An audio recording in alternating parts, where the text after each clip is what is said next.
우리는 많은 분리와 연합을 겪습니다. 분리를 하는 이유는 연합하기 위하여.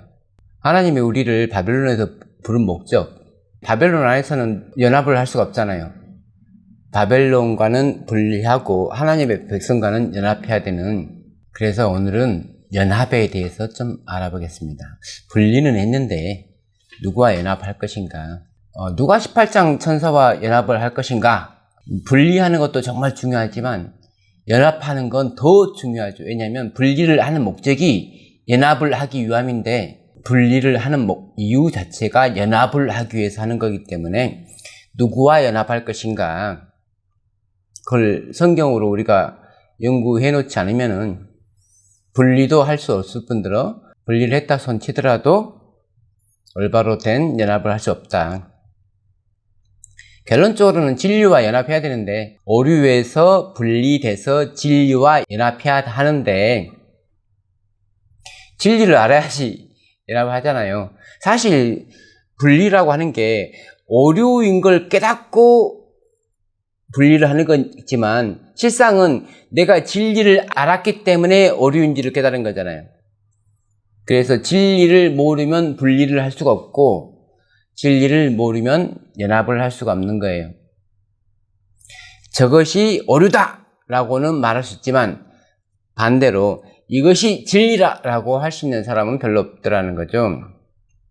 창세기 29장 34절, 그가 또 임신하여 아들을 낳고 이르되 내가 그에게 새 아들을 낳았으니 내 남편이 지금부터 나와 연합하리로다 하고 그의 이름을 레이라 했으며, 성경에는 비극적인 여인들이 많은데 그 중에 한 분이 레아 같아요. 한 여자와 한 남자가 만나서 가정을 이루고 살아야 행복한데, 자기 아빠의 과도한 욕심에 의해서 자기 여동생과 함께 한 남자와 결혼한 비극적인 여인이잖아요. 그런데 남편인 야곱은 처음부터 자기를 별로 안 좋아했어요. 처음부터 자기 여동생을 좋아했고, 그래서 하나님께서, 공평하신 하나님께서 공정하게 레아의 태를 여서서 레아에게 야곱의 아들들을 낳게 하셨죠. 첫 번째 낳으니까 아들이, 그래서 엄청 기뻐서 보라 아들이다 라고 할 수 있었던 거고, 두 번째 아들 낳으니까 하나님께서 내 괴로움을 들어주셨네, 내 기도를 들어주셨네, 그래서 시므온, 셋째 아들 낳았고 남편이 드디어 나와 연합할 수 있을 것이다. 그러니까 결혼을 했는데 남편의 마음은 항상 라헬에게 가 있단 말이에요. 결혼을 했는데 결혼 안 하는 것 같은 느낌, 부부인데 부부가 아닌 것 같은 느낌. 창세기의 이 부분을 읽을 때마다 레아가 좀 불쌍해지죠. 우리가 후천적으로 어떤 걸 안 해서 아니고 선천적인 부분이잖아요. 알력이 약하고 그런 부분들, 단지 눈이 안 좋아서 사랑받지 못한 게 아니고 그냥 복이 안 예쁜 거잖아요. 라헬은 복이 예쁜 거고 야곱의 마음에 쏙 들게 생긴 거고, 레아는 야곱이 그렇게 레아가 평생 품고 있었던 그 한이죠, 한. 내 남편과 연합하고 싶은 한. 그 한은 어떻게 풀렸는가를 창세기 49장 22절로 33절, 그가 그들에게 명하이르되 내가 내 조상들에게로 돌아가리니 나를 햇사람 에브론의 밭에 있는 굴에 우리 선조와 함께 장사하라. 이 굴은 가나안 땅 마물의 앞 막벨라 밭에 있는 것이라. 아브라함이 햇사람 에브론에게서 밭과 함께 사서 그의 매장지를 삼았으므로 아브라함과 그의 아내 사라가 거기 장사되었고 이삭과 그의 아내 리브가도 거기 장사되었으며 나도 레아를 그곳에 장사하였노라. 이 밭과 거기 있는 굴은 햇사람에게서 산 것이니라.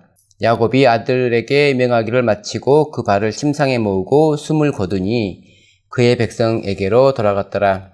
야곱이 마지막 남긴 유언, 자기 묘자리에 대한 마지막 유언을 남겼죠.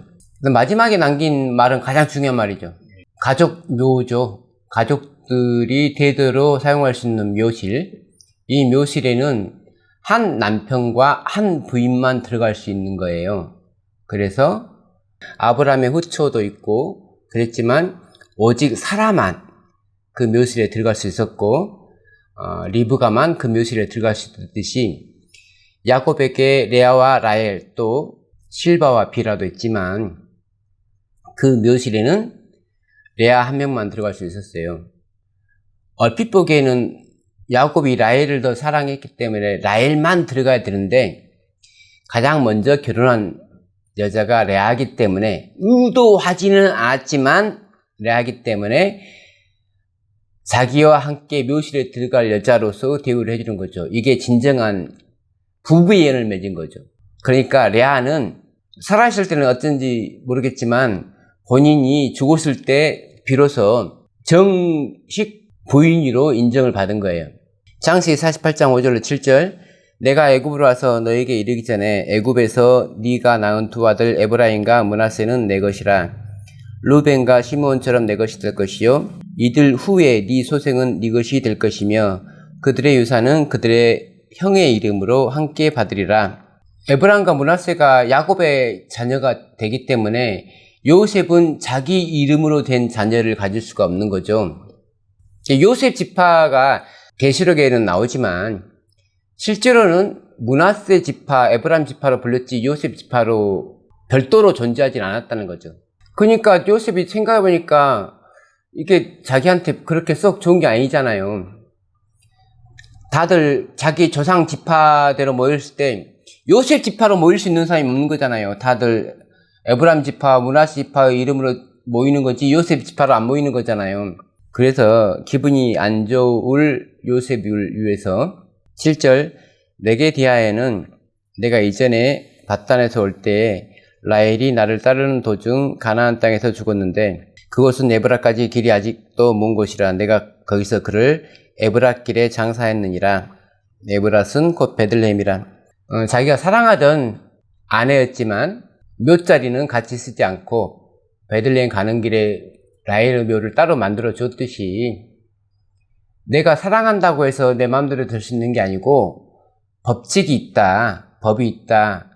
나에게 정식 부인은 레아인 것처럼 네가 지금 유산의 2배를 받는 장자가 되는 조건으로 네 두 아들이 내 아들이 되는 거야. 재산을 2배로 주기 위해서 요셉의 두 아들을 야곱의 친아들로 삼는 거잖아요. 이게 법칙을 위해서 장자에게 2배를 줘야 된다는 법을 지키기 위해서 요셉이 희생돼야 되는 거잖아요. 그렇듯이 나도 라헬에 대해서 그렇게 희생을 한 거야 라고 지금 요셉에게 말을 하고 있는 거예요. 출애굽기 23장 1절에 너는 거짓된 풍설을 퍼뜨리지 말며 악인과 연합하여 유증하는 증인이 되지 말며 혼자서 가만히 있을 수는 없죠. 하나님과 연합하든지 사탄과 연합하든지 하나님의 교회와 연합하든지 사탄의 교회와 연합하든지 근데 뭐 하나님의 교회라고 써있다고 우리가 연합해야 될 교회가 되는 건 아니잖아요. 그 속 내막을 봐야 되고 어떤 교회가 진리를 가지고 있는가에 따라서 우리가 연합할 교회가 되는 거잖아요. 그러니까 내가 가만히 있으면 악인과 연합하는 것일 수도 있죠. 열왕기하 18장 6절에 곧 그가 여호와께 연합하여 그에게서 떠나지 아니하고 여호와께서 모세에게 명령하신 계명을 지켰더라. 히스기야에 관한 글인데 성경은 말하기를 히스기야가 참 정직한 사람이고 히스기야가 그의 조상 다윗의 모든 행위와 같이 여호와께서 보시기에 정직하게 행하여 그가 여러 산당들을 제거하며 주상을 깨뜨리며 아세라 목상을 찍으며 모세가 만들었던 놋뱀을 이스라엘 자손이 이때까지 향하여 분향함으로 그것을 부수고 느흐수단이라 일컬었더라. 히스기야가 이스라엘 하나님 여호와를 의지하였는데 그의 전후 유다 왕 중에 그러한 자가 없었으니 곧 그가 여호와께 연합하여 그에게서 떠나지 아니하고 여호와께서 모세에게 명령하신 계명을 지켰더라. 여호와께서 그와 함께 하심에 그가 어디로 가든지 형통하였더라. 그러니까 성경은 분명 히스기야가 대단한 사람이라고 기록하고 있음에도 히스기야에게 한 가지 부족한 게 있단 말이에요. 그 한 가지 부족한 것을 없애기 위해서 하나님께서는 히스기야에게 잠을 주시겠다고 한 거예요. 근데 이렇게 신앙적으로 성공한 사람들이 자기 신앙이 대단해서 성공했다고 착각을 하는 거야. 성경은 비록 그를 하나님과 온전히 연합했다고 하지만 그 연합의 상태가 지속이 돼야 되는데 지속이 못 됐잖아요. 연합한 히스기야 왕이 나중에는 그 연합이 깨지잖아요. 하나님이 깨뜨린 게 아니고 본인이 깨뜨리는 거잖아요. 시편 106편 28절 그들이 또 부올의 바알과 연합하여 죽은 자에게 제사한 음식을 먹어서 그 행위로 주를 경노하게 함으로써 재앙이 그들 중에 크게 유행하였도다. 연합이 하나님과 연합이 있고 우상과 연합이 있는데 지금 계속 이스라엘 백성들이 반복적으로 우상과 연합을 하죠. 죽은 자에게 하는 제사에 참여해서 그때에 비느하스가 일어서서 중재하니 이에 재앙이 그쳤도다. 비느하스는 어떻게 중재를 했습니까? 보통 제사장이 중보하는 방식은 민수기 16장 41절 이튿날 이스라엘 자손의 온 회중이 모세와 아론을 원망하여 이르되 너희가 여호와의 백성을 죽였도다 하고 회중이 모여 모세와 아론을 칠 때에 회막을 바라본즉 구름이 회막을 덮었고 여호와의 영광이 나타났더라. 모세와 아론이 회막 앞에 이르매 여호와께서 모세에게 말씀하여 이르시되 너희는 이 회중에게서 떠나라. 내가 순식간에 그들을 멸하려 하노라 하시매 그 두 사람이 엎드리니라. 이에 모세가 아론에게 이르되 너는 향로를 가져다가 제단의 불을 그것에 담고 그 위에 향을 피워가지고 급히 회중에게로 가서 그들을 위하여 속죄하라. 여호와께서 진노하셨으므로 연병이 시작되었음이라. 아론이 모세의 명령을 따라 향로를 가지고 회중에게로 달려간즉 백성 중에 연병이 시작되었는지라. 이에 백성을 위하여 속죄하고 죽은 자와 산 자 사이에 섰을 때에 연병이 그치니라. 고라의 일로 죽은 자 외에 연병에 죽은 자가 14,700명이었더라. 언약이 깨질 때 하나님의 정부가 공격당할 때 전염병이 도는데 그 전염병조차도 제사장의 중재를 말미암아서 백성들은 다시 한번 기회를 얻게 되는 거예요. 그래서 중재가 중요하다는 거죠. 이 중재는 단지 향을 피워 올리는 게 아니고 이 향불을 피워 올리는 불은 제단에서 가져와야 되는 거예요. 그래서 우리의 죄로 말미암아서 번제단에서 바쳐진 어린 양의 피를 힘입어서 중보의 기도가 올려지는 거잖아요. 그런데 이 향불로도 안 되는 게 있잖아요.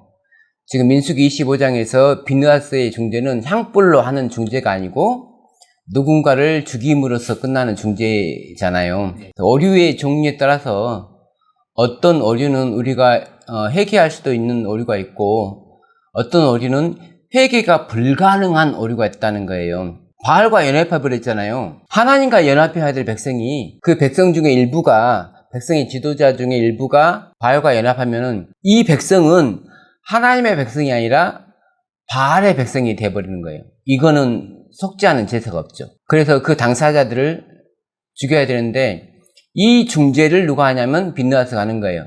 그러니까 제사장의 역할은 첫 번째 단순한 향불을 통한 중재도 있겠고 두 번째는 직접 오리를 파괴하는 역할도 해야 되는 게 중재란 말이에요. 하나는 약간 자비에 속한 중재 같고 하나는 약간 공의에 속한 중재 같죠. 근데 아론의 중재에 대해서 하나님께서 뭐 칭찬을 하신 건 못 봤어요 지금까지. 그렇죠? 근데 비느하스의 중재에 대해서는 이 일이 그의 의로 인정되었으니 대대로 영원까지로다. 우리의 의는 지금까지 사람들이 알던 의와 다르죠. 지금까지 사람들이 알던 의는 향불에다 열심히 향을 피워서 하나님께 중재하는 게 의 같았는데 우리가 제시하는 의는 누군가를 죽여야 되는 거죠.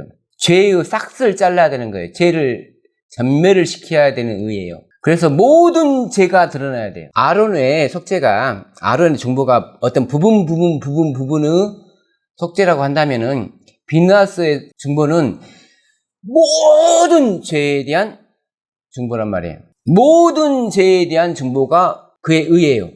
모든 죄가 드러나고 모든 죄가 용서받아야지만 모든 의가 완성되는 거예요. 이게 우리가 해야 될 일이라고요. 근데 우리 몇 명 갖고는 할 수가 없는 일이기 때문에 연합을 해야 된다고요. 그 연합된 숫자가 134,000이라고요. 너희는 내 안식일을 지키며 내 성소를 경외하라. 나는 여호와이니라. 예수님 당시에 유대인들이 안식일을 잘 지켰다고 생각하세요? 못 지켰다고 생각하세요? 근데 이제 결론적으로는 예수님이 왔을 때 문제잖아요. 그들은 예수님이 오기 전까지는 안식일을 잘 지키는 사람들이었는데 예수님이 오니까 뭐가 문제냐면 안식일에 병 고치는 문제, 그들이 그동안 하면 안 된다고 생각하는 것들 예수님은 다 안식일에 하는 거잖아요. 그러니까 그들이 생각했던 의는 예수님이 오기 전까지는 문제가 없는 의예요. 근데 예수님이 오니까 그들의 의와 예수님의 의가 충돌하는 거예요. 이게 아론의 의와 비느하스의 의가 충돌하는 것과 같은 거예요. 아론과 연합할 것인가 비느하스와 연합할 것인가 문제잖아요. 아론은 하늘에 들어가지 못하고 가나안에 들어가지 못하고 호르산에 더 죽었고 비느하스는 법궤와 함께 가나안에 들어가잖아요. 그러면 비누아스와 연합해야 되는 게 상식이잖아요. 유다 사람들이 성소를 엄청 존경하고 공경했죠. 근데 그들의 제목은 성소를 공경하지 않았기 때문에 멸망해요. 웃기잖아요. 안식일을 잘 지키고 성소를 공경한 사람들의 제목이 안식일을 안 지키고 성소를 공경 안 했기 때문에 멸망했다니까요? 웃기잖아요. 바리새인들이 우상 쳐다도 안 보고 우상 안 만들었어요. 근데 뭐라고 하냐면 너네들 마음속에 우상이 있다 그러는 거잖아요. 예수님 말은. 없는 죄를 막 만들어 예수님은. 왜냐하면 안전한 의를 주시기 위해서 그러는 거예요. 이사야 14장 1절 여호와께서 야곱을 긍휼히 여기시며 이스라엘을 다시 택하여 그들의 땅에 두시리니 나그네 된 자가 야곱 족속과 연합하여 그들에게 애속될 것이며 에레미야 50장 5절 그들이 그 얼굴을 시온으로 향하여 그 길을 물으며 말하기를 너희는 오라 잊을 수 없는 영원한 언약으로 여호와와 연합하라 하리라. 제가 이사야 14장과 에레미야 50장을 이렇게 인용했는데 둘 다 연합과 관계된 구절들이에요. 근데 이렇게 딸랑 한 구절씩만 빼갖고 읽으니까 도대체 두 성경이 무슨 관계인지를 모르겠잖아요.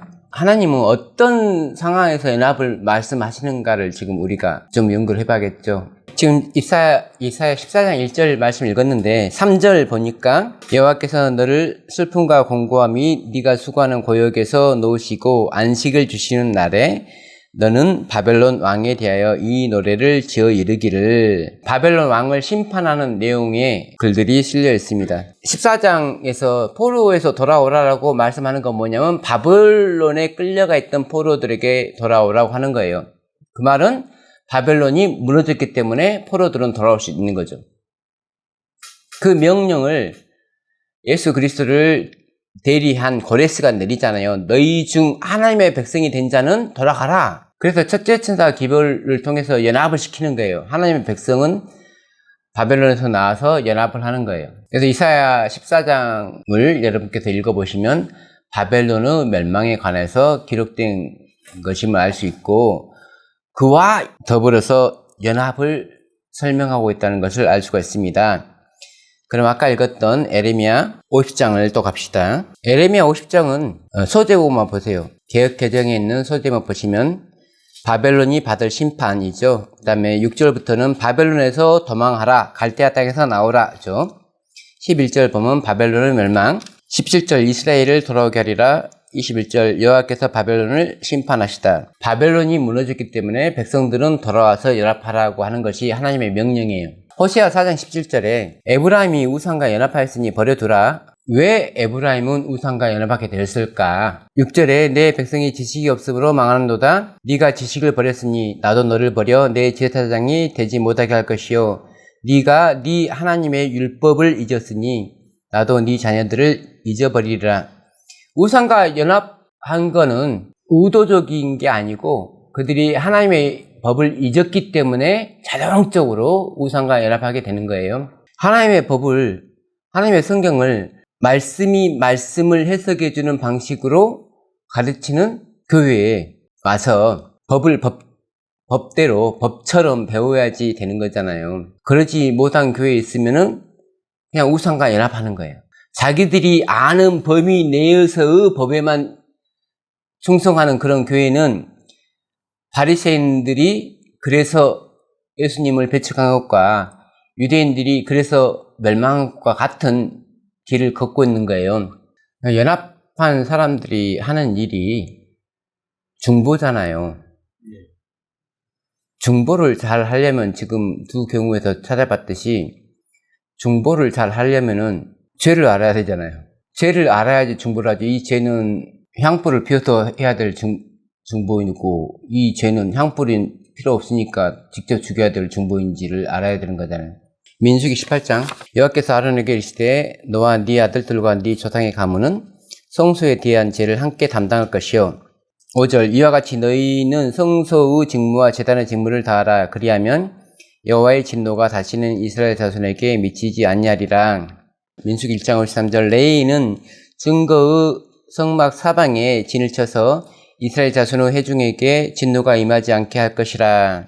레위인은 증거의 성막에 대한 책임을 지킬지니라 하셨습니다. 우리가 느헤미야 13장에서 도비아 때문에 레인이 설 자리가 없어서 다른 데로 갔잖아요. 그래서 느헤미야가 다시 도비아를 쫓아내고 그 자리로 레이를 불러들였잖아요.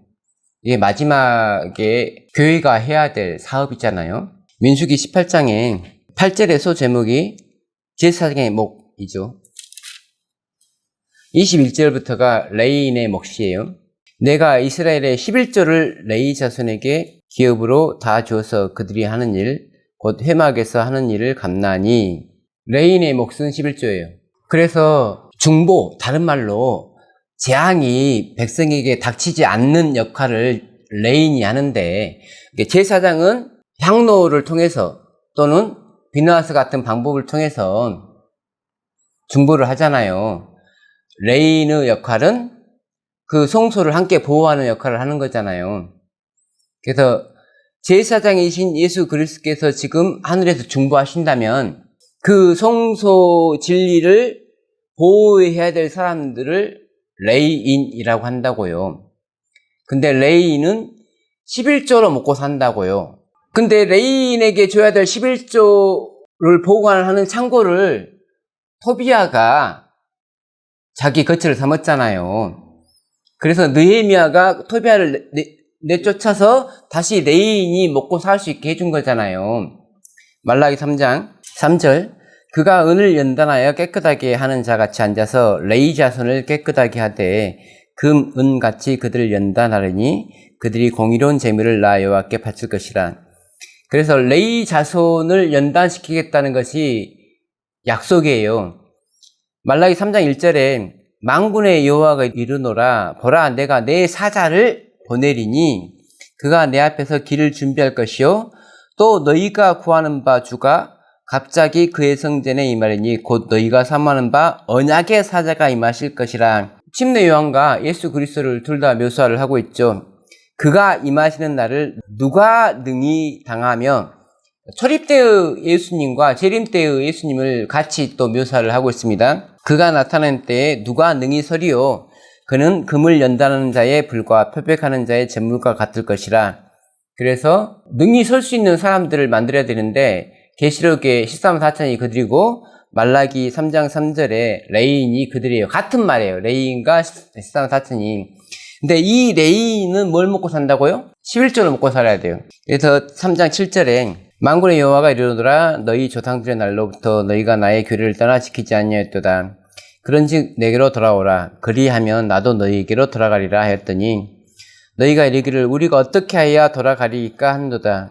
사람이 어떻게 하나님의 것을 도둑질하겠느냐. 그러나 너희가 나의 것을 도둑질하고도 말하기를 우리가 어떻게 주의 것을 도둑질하였나이까 하는도다. 이는 곧 11조와 봉헌물이라.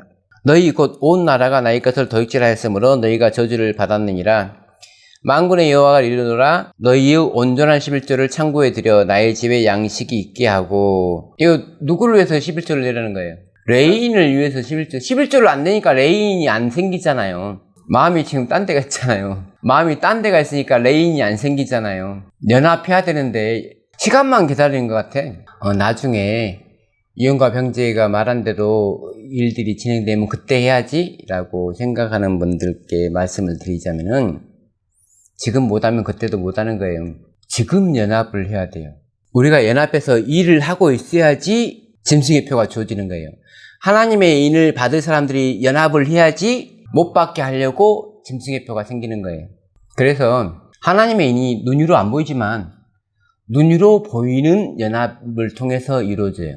그래서 옛날 레인들은 11조로 먹고 살았는데 지금 레인들은 뭐 먹고 살죠? 하나님의 사업에 돈이 필요하지만 이거 지금 돈이라는 소리가 아니잖아요. 레인이 활동할 수 있게끔 연합하라는 거잖아요.